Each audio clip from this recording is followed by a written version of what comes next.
Assalamualaikum warahmatullahi taala wabarakatuh. Jadi, alhamdulillah kali ini bersama dengan saya Muhammad Noor.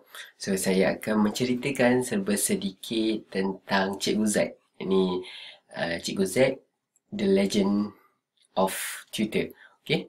Cikgu Zack sebenarnya beliau merupakan seorang engineer di sebuah oil and gas multinational company. Okey, jadi gaji Cikgu Zack ni pun boleh tahan. Okay, maklumlah engineer. So, tapi ada satu masalah Cikgu Zack ni adalah beliau ni merupakan seorang yang sangat boros. Okay, so bila Cikgu Zack ni dapat gaji, okay, so memang duit gajinya banyak dihabiskan untuk membeli baju, pakaian dan juga gadget-gadget, okay, yang lebih kepada untuk bergaya dan lebih kepada untuk sekadar kehendak semata-mata. Okey, jadi bukanlah isu yang penting, tapi dia menjadi masalah bila Cikgu Zack menggunakan kad kredit dan kad kredit beliau sehingga sampai satu tahap Cikgu Zack tak mampu lagi membayar hutang-hutang kad kreditnya pada masa yang ditetapkan. Dan juga semakin lama bank menghantar surat, surat peringatan kepada Cikgu Zack untuk membayar hutang-hutang beliau. Jadi Cikgu Zack hanya mampu membayar dengan kadar yang minimal sahaja. Itu pun lepas habis korek. Jadi begitu juga dengan kereta beliau. Jadi Cikgu Zack ni pakai kereta pun boleh tahan. So, nak jaga status lah. Cikgu Zack ni masih single. So, disebabkan itu juga beliau sangat boros dan sampai satu tahap beliau tak mampu untuk bayar loan kereta. So, jadi sampai satu tahap ia menjejaskan prestasi Cikgu Zack, prestasi kerja beliau. Jadi kerana apa? Sebab kerana masalah-masalah kewangan yang dihadapi beliau telah membawa kepada masalah di tempat kerja. Jadi Cikgu Zack selalu stres dan sebagainya. Okey, jadi sampai satu tahap Cikgu Zack dia berfikir untuk mencari alternatif, ini mencari sumber pendapatan sampingan yang boleh dilakukan untuk menampung hutang-hutang beliau. Jadi apa yang Cikgu Zack lakukan, Cikgu Zack Google dan sebagainya, dan banyak Cikgu Zack jumpa dengan peluang untuk mendapatkan pendapatan sampingan. Namun Cikgu Zack berfikir dengan modal beliau yang tak ada, kemudian ditambah pula dengan beliau ada kerja tetap sebagai seorang engineer, jadi beliau telah buat keputusan untuk mencuba sebagai cikgu tuition. So jadi sedikit kita tengok pengalaman Cikgu Zack ni, dan sebenarnya ia sama dengan kebanyakan Twitter maupun Twitterpreneur di luar sana lah. So biasanya Twitter di luar di sana akan tanya, bila saya buat tuition ni, perlu tak saya daftarkan bisnes saya? Atau perlu tak saya buka akaun syarikat? So dari jawapan saya, so based on pengalaman Cikgu Zack juga, so pada permulaan memang Cikgu Zack nak test, sesuai tak dengan jiwanya. Jadi Cikgu Zack hanya terus mengajar saja. Ya, maksudnya beliau membuat kajian subjek apa yang boleh diajar, buat marketing dan sebagainya. So jadi sampai satu tahap Cikgu Zack dah ada pendapatan yang agak stabil, dan juga semakin lama tuition Cikgu Zack ni semakin dikenali dan mendapat permintaan daripada ibu bapa. So jadi ketika itu Cikgu Zack decide, ketika itu dia perlu mendaftarkan perniagaan. Sebab memang dalam peraturan di Malaysia, menjelaskan apa sahaja jenis bisnes perlu mendaftarkan perniagaan. So, dan untuk bawa perniagaan tu, tuition tu lebih jauh kan. Kali ni Cikgu Zaid dah tahu dia minat dalam bidang ni dan dia rasa dia boleh pergi jauh. So, jadi ketika itu dia decide untuk mendaftarkan perniagaan. So, jadi Cikgu Zaid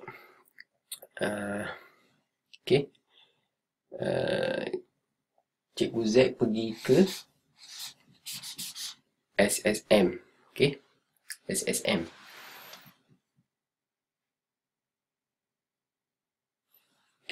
So, jadi bila Cikgu Zaid pergi ke SSM,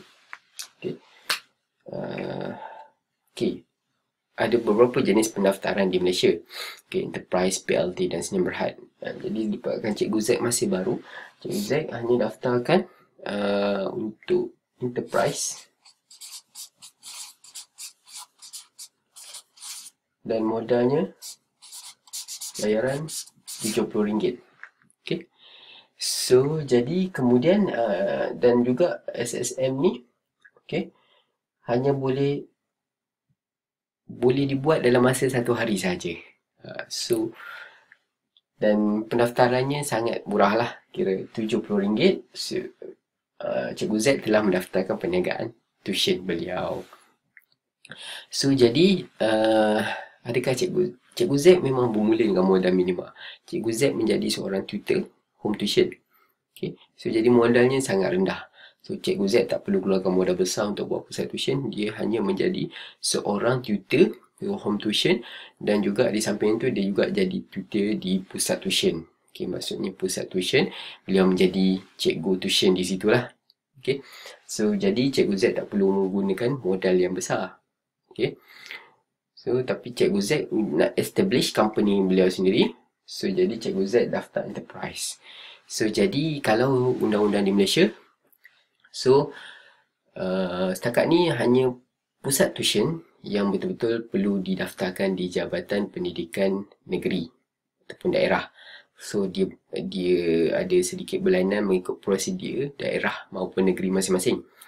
So, tapi memang syaratnya adalah dia ada banyak syarat lah untuk mendaftarkan pusat tuition.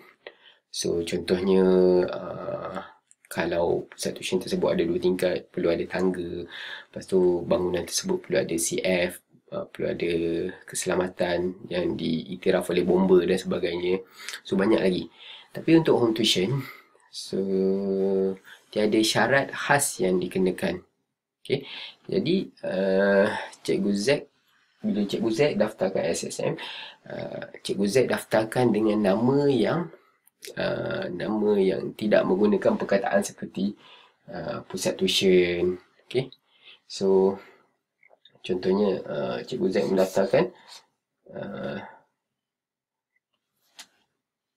Zaid Legend.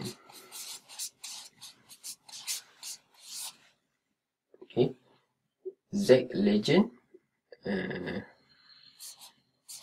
Learning.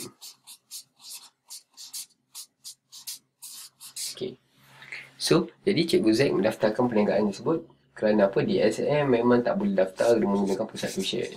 Nama pusat tuition ataupun dia perkataan home tuition ke tuition memang tak boleh guna. So sebab apa? Sebab perlu pusat tuition dan sebagainya ni perlu didaftarkan di JPN dulu, Jabatan Pendidikan Daerah, ikut prosedur dan sebagainya. Jadi untuk memudahkan, Cikgu Zaid hanya daftar nama yang berkaitan dengan, kata adalah kaitan dengan tuition tersebut. So kemudian bila Cikgu Zaid dah daftar dengan SSM ni, barulah Cikgu Zaid boleh membuka akaun syarikat. So biasa memang ikut pengalaman, memang kebanyakan ibu bapa yang mengambil tuition, dan biasanya memang orang di Malaysia ni, dia hanya ada kebiasaannya ada akaun first Maybank, yang kedua CIMB. So biasanya dua ni lah. So jadi persoalannya, kenapa perlu daftar akaun syarikat? So sebab apa? Sebab untuk long term kan, dengan pengurusan kewangan yang bagus dan sebagainya kan, jadi perniagaan tuition beliau boleh pergi lebih jauh, dan sampai satu tahap boleh beli aset dan sebagainya, boleh tambah congan, okay, boleh buat licensing. Okay, jadi itu orang kata untuk jangka masa panjang. Tapi kita think big but start small. So Cikgu Z pun nak jaga pengurusan kewangan yang baik, nak asingkan di antara duit peribadi dan duit tuition, duit bisnes beliau. So beliau decide, okay. So Maybank kalau ikutkan CIMB lebih mudah prosedurnya lah, okay, berbanding dengan Maybank. So jadi Cikgu Z daftar CIMB dulu, okay. So biasanya memang bank CIMB akan minta orang kata referral, okay. Maksudnya orang yang dah ada akaun CIMB, kemudian sains ataupun bagi cop, okay, dan untuk kata mengiktiraf ataupun merecommend lah kita buka akaun current ni ataupun akaun syarikat ni. So jadi tu tak susah lah, maksudnya kita cari kawan-kawan yang memang dah ada akaun CIMB, ataupun kalau kita nak buka Maybank pun boleh. So biasanya modal awal yang perlu adalah kurang dalam 1,000 dan kurang Maybank 2,000, okay. So jadi sampai di sini lah, okay. Tu yang pertama lah. Okay, yang kedua, bila Cikgu Z nak pergi lebih jauh, okay, beliau tahu beliau perlu membina branding yang bagus, okay. So branding kat sini termasuk ada dua lah. Satu personal, satu company.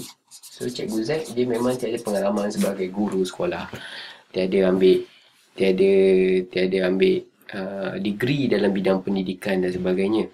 So apa yang beliau buat, okay, so beliau jenamakan nama beliau dengan Cikgu Z, okay. So jadi di Facebook beliau selalu berkongsi tentang tips-tips untuk pelajar-pelajar, tips-tips bagaimana menjawab soalan dan sebagainya. So ini membantu personal branding Cikgu Z, okay. So dalam masa yang sama, Cikgu Z juga dia membrandingkan company beliau, okay, Z Legend Lending, okay. So jadi dua benda tu perlu bergerak seiringan lah. So mungkin ada juga yang nak fokus dulu untuk personal branding pun dulu, tak ada masalah. Ataupun ada juga yang nak brandingkan company pun tak ada masalah. So yang penting branding ni sangat mudah dilakukan sekarang ni. Kita ada Facebook, ada YouTube kan? Kalau kita boleh buat video dan sebagainya kan. Cikgu Z pun share juga tips-tips, okay, kepada pelajar-pelajar beliau melalui video di YouTube, share di Facebook beliau. Jadi ini menaikkan kredibiliti beliau. Dan jika ada parent ataupun pelajar yang lihat kata Facebook beliau dan sebagainya, so ini membantu kepada branding Cikgu Z lah. So Cikgu Z banyak berkongsi untuk membina branding beliau, okay. So selain daripada logo, nama dan sebagainya lah, okay. So itu yang kedua. Dan yang terakhir adalah, okay, Cikgu Z sangat faham lah tentang piramid. Okay, piramid kita. Okay, 3 piramid kita. Okay. 3 piramid kita. So, yang kita panggil okay, 3 piramid kita ni, kebanyakan tutor-tutor di luar sana lebih kurang 80%. Okay. So, dia berada di generalist. Okay. Maksud generalis ni, generalis adalah tutor yang kata yang ramai di luar sana yang kata biasanya generalis ni dia ambil apa saja subjek yang ada, tahap yang ada dan sebagainya. So biasanya peringkat awal, so kita ambil saja apa peluang yang ada, ajar je apa-apa subjek kan, kita nak cuba dan sebagainya, tanpa kita ada satu specialist ataupun niche lah. So jadi ramai tutor bermula di luar sana, tapi semakin lama pun mereka tidak upgrade. Okay, jadi tutor yang kedua termasuk dalam golongan specialist. Okay, bila specialist ni biasanya diorang dah kenal pasti apa subjek ataupun apa tahap. Contohnya UPSR, PMR, PT3, SPM. So dia ada specialist dia sendiri. Dia tak main ambil je semua job dan sebagainya, sebab beliau pentingkan kualiti. And so bila pentingkan kualiti, specialist ni dah mula fokus, dan sedikit sebanyak mereka dah ada modul, mereka dah ada buku rujukan, buku latihan yang kata okey, untuk jenis pelajar yang mungkin kata yang agak ketinggalan sikit, okey gunakan buku ni. Mungkin pelajar yang dah advance, mungkin nak dekat exam dan sebagainya, okey guna ni, peperiksaan. Okey, kertas peperiksaan. Okey, so itu contoh specialist. So biasanya specialist ni di luar sana mungkin lebih kurang dalam 18% saja. Okey. So dan yang ketiga adalah yang dipanggil sebagai legend. Okey. Legend ni memang jarang-jarang ditemui lah. Kalau legend ni, okey, biasanya mereka dah ada pengalaman dan sebagainya. Okey.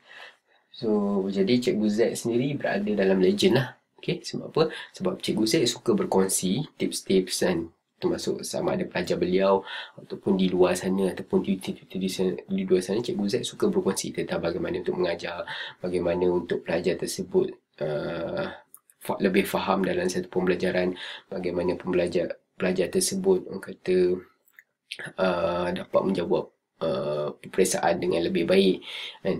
So bagaimana untuk memotivasikan diri dan sebagainya. So Cikgu Z suka berkongsi berdasarkan pengalaman beliau juga sebagai best student di sekolah dulu. So Cikgu Z, bila Cikgu Z berkongsi, makin ramai yang follow beliau dan sebagainya. So dan Cikgu Z juga ada modul beliau sendiri. Okey, modul beliau sendiri, modul untuk mengajar. Okey, dan juga beliau ada collection. Dan juga Cikgu Z juga ada e-course beliau sendirilah kan. Sebab bila Cikgu Z dah semakin banyak permintaan, beliau tak boleh mengajar semua pelajar-pelajar tersebut. Jadi Cikgu Z berkongsi melalui kata satu grup khas. Di situ beliau kongsikan kata e-course beliau kepada pelajar-pelajar tersebut lah. Jadi Cikgu Z, channel Cikgu Z ni dah merata-rata kan. Cikgu Z ada Facebook, Instagram, blog, YouTube. So jadi Cikgu Z boleh mencapai lebih ramai prospek parent dan juga pelajar lah, termasuk tutor-tutor juga yang follow beliau lah. So jadi kategori legend ni sangat kurang lah. So jadi kalau kita nak pergi lebih jauh, so kita aim daripada generalist, kita nak pergi specialist, kemudian kita pergi ke legend. So insyaAllah dalam panduan Cikgu Tuition Legend, okay, so daripada zero sampai jadi legend, sampai membina legacy. So insyaAllah kita akan kongsikan lebih banyak lagi panduan untuk tutor-tutor ataupun siapa saja yang ingin baru bermula dalam bidang tuition ini. So dapatkan bantuan tersebut supaya kita boleh pergi lebih jauh lah dalam bidang ni, insyaAllah. So insyaAllah jumpa di sana. Terima kasih. Assalamualaikum.